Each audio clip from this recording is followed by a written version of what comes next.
કે આજે જ્યારે રાજુભાઈ અમારી સાથે નથી, આમ આદમી પાર્ટી સાથે નથી, એ વાતનું દુઃખ તો છે અને છે જ, પણ એમણે એક વાત ગુજરાતની જનતાથી છુપાવી, જે વાત હું તમારા સુધી મૂકવા માંગુ છું કે રાજુભાઈ આવું પગલું કેમ ભરવું પડ્યું.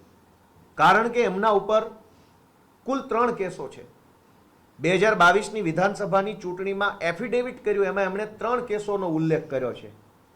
એક કેસ 326 એટલે કે ટાંટિયા તોડી નાખવાનો કેસ, હાથ પગ ભાંગી નાખવાનો કેસ. 2 કેસ બીજા જાનથી મારી નાખવાની કોશિશ કરવાના કેસ. જે ટાંટિયા તોડવાનો કેસ છે એ કેસમાં એમને 2022ની ચૂંટણી પછી 5 વર્ષની સજા પડી ચૂકી છે.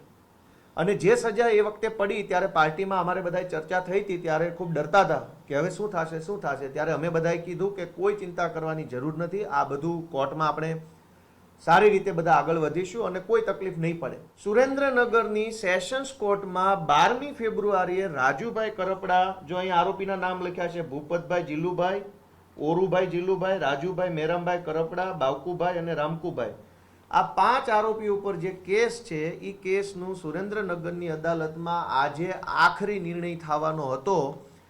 એટલે ભાજપ તરફથી એમના ઉપર પૂરું દબાણ કરવામાં આવ્યું કે જો 12 તારીખે પ્રેસ કોન્ફરન્સ કરીને આમ આદમી પાર્ટી ઉપર સ્ક્રિપ્ટ પ્રમાણેના આરોપ નહીં લગાવવામાં આવે તો કોર્ટમાં કંઈ પણ થઈ શકે છે. જો રાજુભાઈ આજે આ પ્રેસ કોન્ફરન્સ કરીને ભાજપે આપેલી સ્ક્રિપ્ટ પ્રમાણે આરોપ ન લગાવતા તો કદાચ આજે એમને કોર્ટની અંદર કોઈ મોટી સજા પડવાની સંભાવના હતી. એટલે લાચારીમાં, મજબૂરીમાં, ડરના કારણે એમણે આ પગલું ભરવું પડ્યું છે, એ આજે આ 2 પુરાવા ઉપરથી સાબિત થાય છે.